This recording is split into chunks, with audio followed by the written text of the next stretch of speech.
एक वक्त की बात है, एक दूर दराज गांव था जिसे लोग अंधेरे गांव के नाम से जानते थे। वहां रात के वक्त अजीब व गरीब वाकयात पेश आते थे।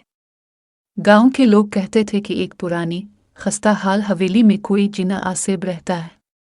यह हवेली गांव के किनारे एक वीरान जंगल में थी, जहां जाने की किसी को हिम्मत नहीं होती थी।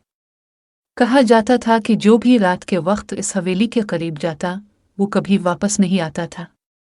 एक नौजवान लड़का कामरान, जो नए तजुर्बात का शौकीन था, उन बातों पर यकीन नहीं रखता था। वो गांव आया और उन कहानियों के बारे में सुनकर हवेली का राज जानने का फैसला किया। गांव वालों ने इसे खबरदार किया, मगर उसने उनकी बातों को मजाक समझा। कामरान ने एक रात अपने हाथ में टार्च और एक छोटा चाकू लेकर हवेली की तरफ जाने की हिम्मत की। रास्ते में जंगल के दरख्तों से अजीब आवाजें आ रही थी, जैसे कोई इसका पीछा कर रहा हो। मगर वो दिल मजबूत करके हवेली तक पहुंच गया।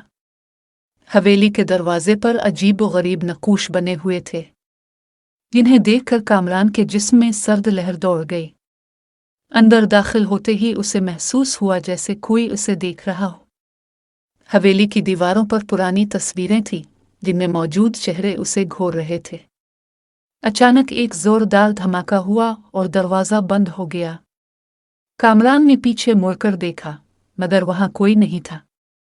वो जैसे ही आगे बढ़ा, उसे एक कमरे से मध्यम सी रोशनी नजर आए।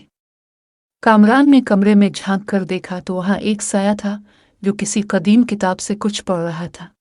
वो साया एक लम्हे के लिए रुका और धीरे धीरे कामरान की तरफ मुड़ा। इसकी आंखें दहकती हुई अंगारों की तरह थीं। कौन हो तुम? और यहाँ क्यों आए हो? साया गिरजा। कामरान की जुबान लड़खड़ा गई।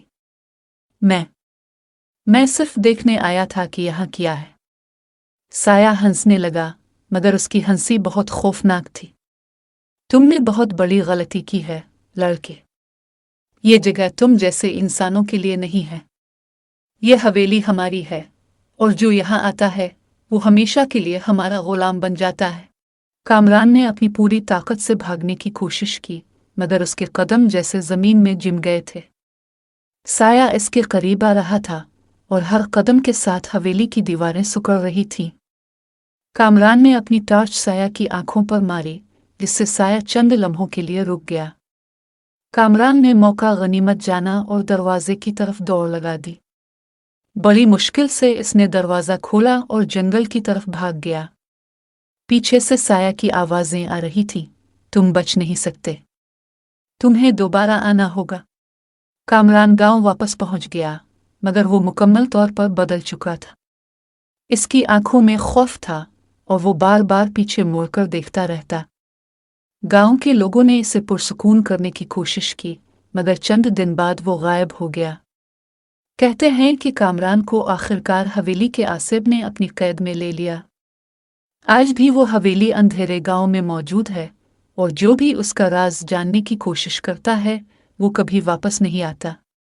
ये कहानी ना सिर्फ गांव वालों बल्कि हर सुनने वाले के दिल में खौफ पैदा करती है, और सवाल ये छोड़ जाती है, क्या तुम भी इस हवेली का राज जानने की हिम्मत करोगे?